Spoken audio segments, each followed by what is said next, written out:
HubSpot makes impossible growth impossibly easy for their customers. And here's the perfect example. Morehouse College needed to reach new students with fresh, engaging content. But with a massive 900-page website, even the tiniest updates took 30 minutes to publish. Breeze, HubSpot's collection of AI tools, helped them write and optimize their content in a fraction of the time. The results?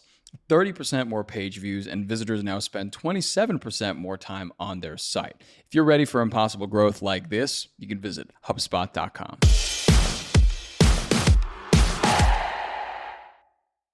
Happy Friday, everybody out there. It's July 25th. I'm John Weigell with Maria Gharib, and this is the Hustle Daily Show.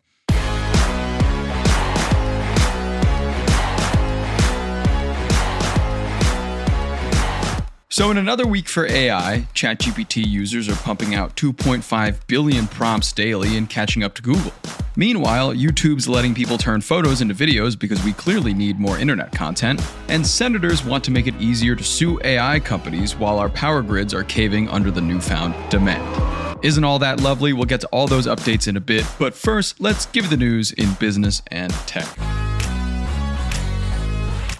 Starting us off today, YouTube's ad revenue last quarter beat expectations, notching $9.8 billion. Again, that's nearly $10 billion in a single quarter, just from this small but powerful slice of the alphabet empire. They should count on the trend continuing. YouTube sucked up an industry-leading 12.8% of all TV usage in June, beating runner-up Netflix at 8.3%, and nobody else topped 5%. Next up here, last month marked a 3-year high for startups becoming unicorns, per Crunchbase data. 20 companies made the leap into billion-dollar value in June, making it the most jam-packed month of unicorning since July of 2022. Here in some food news, Taco Bell is doing Mas. Fan Style, a new feature in the Taco Bell app, lets app customers build, name, and share personalized orders and earn reward points if other people also order them. On July 29th, Taco Bell will also open up a real-world ad space for rewards members to promote their orders. Popular customizations may even end up on the chain's national menu later this year. We all know Gen Z likes a great customization. And finally here, to continue with food, McDonald's may have pulled the plug on Cosmix, its beverage-focused spin-off, but it will test coffee drinks, sodas, and more at over 500 locations in Wisconsin, Colorado, and surrounding areas, citing Gen Z's love of cold drinks as a treat.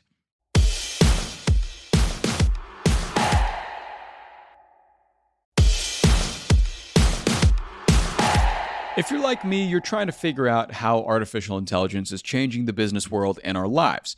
Big Technology Podcast from reporter Alex Kantrowitz has the answers. The show hosts top leaders from places like NVIDIA, OpenAI, Amazon, and more, asking them where this is all really going. It also does fun news recaps every Friday with top-tier analysts. So if you want to be smart with your wallet, your career choices, meetings with your colleagues, and at dinner parties, you can listen to Big Technology Podcast wherever you get your podcasts. That's Big Technology Podcast.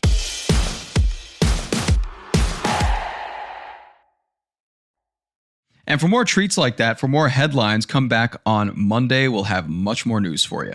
But today, we're getting towards our AI update, so let's jump into that.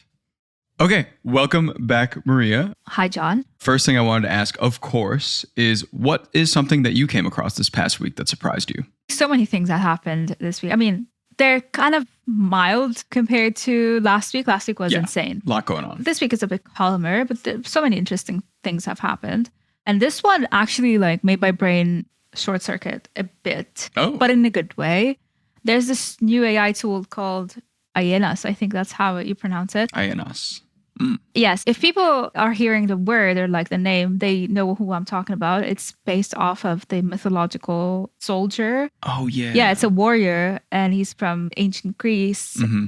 And this AI tool is helping historians piece together ancient Roman inscriptions. Oh, yeah. I saw something about this. That's really cool. What a great use and great idea to take a scripture that's been burned or like damaged and just kind of fill in the gaps where you can. It's pretty cool. And it's literally stone carvings. So it fills in missing words, it guesses where and when they were made. It basically scans like databases of over 170,000 inscriptions. Wow. And it's being tested on the Res Gestae, which is basically the Roman Empire's PR document. Cool. I think it was written by Augustus himself. So it's pretty ancient. Historians have been fighting over the dates of everything for decades, and especially this.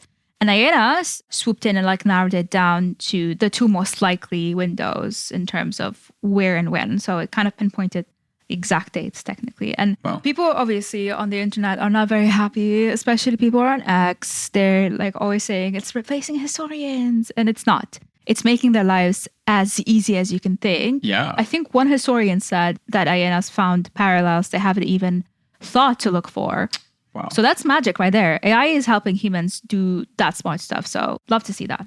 Yeah, that's pretty exciting. I mean, anything that can bring more context to like the writings and like the old scripture would be really, really cool, especially to have in museums and stuff like that. That'd be really nice. Oh, yeah. And, talking about this new use of AI, a lot of people are really kind of cashing in on using AI these days. I mean, it's kind of a far cry from a few years ago when maybe not that many people were on ChatGPT. And comparatively now, ChatGPT, it came out this week, has about 2.5 billion prompts a day. I know like about half crazy. Of that is just me asking if I have a health condition. Yeah. But is that number surprising to you at all? Or did you think it would be more or less? Or is that like just par for the course nowadays? No, I'm not surprised by the number. Yeah, I think we covered it on the newsletter. Everyone I know is either low-key addicted to ChatGPT or like pretending they aren't using it for literally everything. So between like emails, meal plans, breakup texts, LinkedIn posts. Yes. You name it. So 2.5 billion prompts a day, that checks out. I would say it makes sense.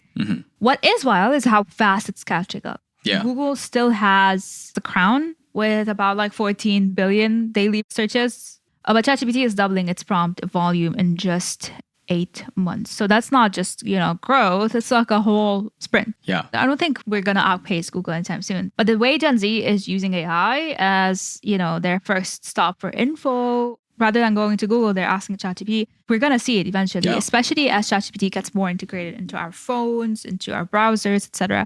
We had Google, and by we, I mean people that are born in the 90s. People before us had books, and people before us had stone, joking. But every generation have their own search engines, and that's how it is. So yeah, I think eventually maybe ChatGPT will usurp Google. They've made such strides in a few years where Google's been around for a heck of a lot longer. So Speaking of Google, to kind of shift gears a little bit, the company is kind of making some different changes to YouTube Shorts, not exactly changes, but offering users and content creators to create image to video with AI, which I guess is pretty exciting if you're a creator and you don't have to think of all your Shorts content consistently. But it lets users turn a picture from their camera roll into a 6-second video. And I wanted to get your thoughts on how you think this will affect online content going forward, because at least on my pages, on my like Instagram, TikTok, what have you, I've been seeing a lot more AI generated content pop up, and it's been getting a lot better. Not in that I can't tell that it's AI. It's more so that, wow, I'm watching this. Like I didn't think I'd be watching this for so long. Yeah, a lot of people are using it. Yeah. I think the AI content creation is on easy mode right now, and it's about to change the internet forever. We are witnessing history happening. I think everyone that used to edit on Canva now, it's basically being on this like a speed run with AI. Yeah. Turning a single photo into a 6-second video, that's not cute. It's algorithm bait. So Google's clearly betting that future of shorts. It's not just fast, it's like frictionless. It's happening so fast. And anyone with a camera roll, like everyone, can now churn out like a snackable content without touching editing softwares. And I hate editing software. So if AI can help me do that, so be it. The impact, obviously, is like more people are creating and everyone's creating more often, like more pressure on traditional creators to keep up with an avalanche of AI assistant video. The line between creator and user is kind of disappearing. And with YouTube Shorts pulling 200 billion views a day, this feature is about to give that number a serious boost. Yeah. So we need to get ready for the group pics to start dancing. I mean, all these angles, like we ask our friends to take our pictures and they always fail. Yeah. Might as well, have like YouTube kind of like changing it a bit. That's right. Might as well like bend it up a little bit. Yeah. And I think this kind of ladders into another point about copyright, because that's been a big thing in the AI space. US senators just kind of proposed a bill to make it easier to sue AI companies over copyright infringement and theft, which is obviously a big thing, right? We saw earlier this year, wasn't the end of last year, the like Studio Ghibli style, like ChatGPT photos. And I guess, is that okay? Is that kosher to like use characters, to use faces, to use people in your content, in your created prompts? Do you have any thoughts on how copyright will kind of evolve with AI? Because AI definitely needs something to look at in order to replicate something. Yeah. But I guess the question is whether you can put in a picture of Jay Sean. I don't know why Jay Sean came to mind, but you could put in a picture of Jay Sean. It'll be like, oh, put Jay Sean on a beach and it'll just do it for you. Yeah. So I don't know. I think copyright law in general was not built for this level of chaos, honestly. There's a bit of chaos happening because it's so new. There's still like a blurred line what is good and what is not advised. So right. And some countries have done well with it already. I feel like the EU's had good regulations with it, but maybe the US is a little behind. So some places it's popping up, some places it's not. Yeah, exactly. And when it comes to the US, like the bipartisan bill is basically kind of a mic drop moment from Congress, if I may say. And it's basically telling AI companies, like, you're not really getting a free pass anymore. And fair enough, if an artist or a writer probably does, all the work and it feels like their work is being fed into a black box with zero credits, you're going to get pissed. So this bill makes it way easier to sue AI firms if they're training their tools on copyrighted material or personal data without the consent. You're going to get sued. That's how stuff goes. You need rules. So no more hiding behind vague fair use arguments or like saying the model can't remember anything.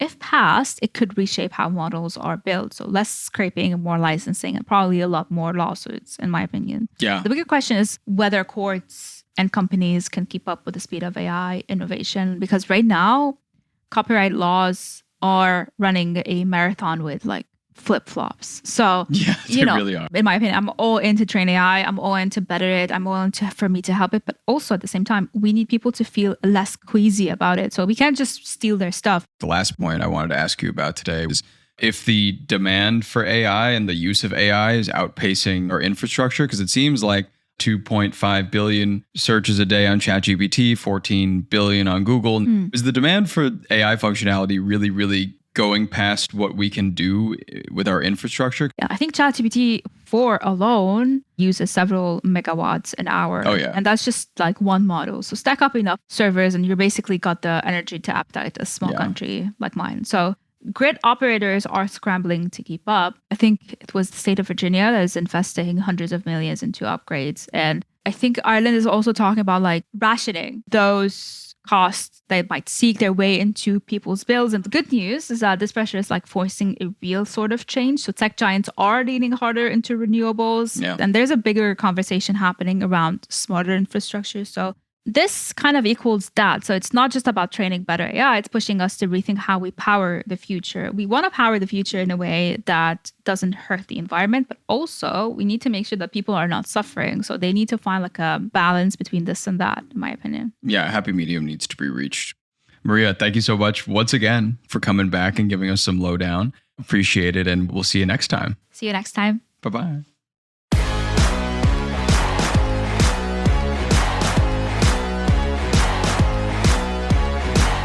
All right, and that's going to do it for us this week. Thanks for tuning into the Hustle Daily Show. We're a proud part of HubSpot Media. Our editor is Robert Hartwig, and our executive producer is Darren Clark. We got a lot more tech and business coverage in our newsletter. If you're not subscribed, go sign up at thehustle.co/email and follow us on Instagram at thehustledaily. We'll catch you later.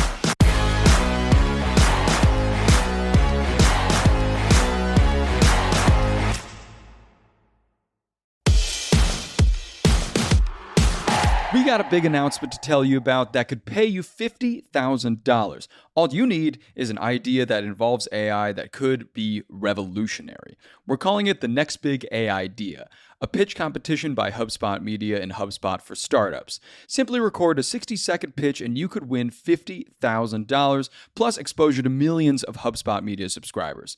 5 finalists will get flown out to San Francisco to pitch on stage live at Inbound 2025, and the winner gets that $50,000. That could be you. So click the link in our show notes to enter now.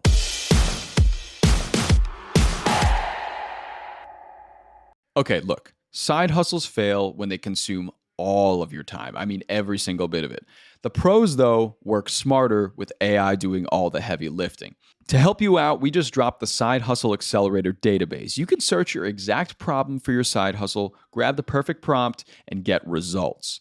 If you're struggling with marketing, content, and customer service, it's all solved in just seconds. This isn't just another tool, guys. It's your unfair advantage in a spreadsheet. So stop asking AI the wrong questions and start scaling with what actually works.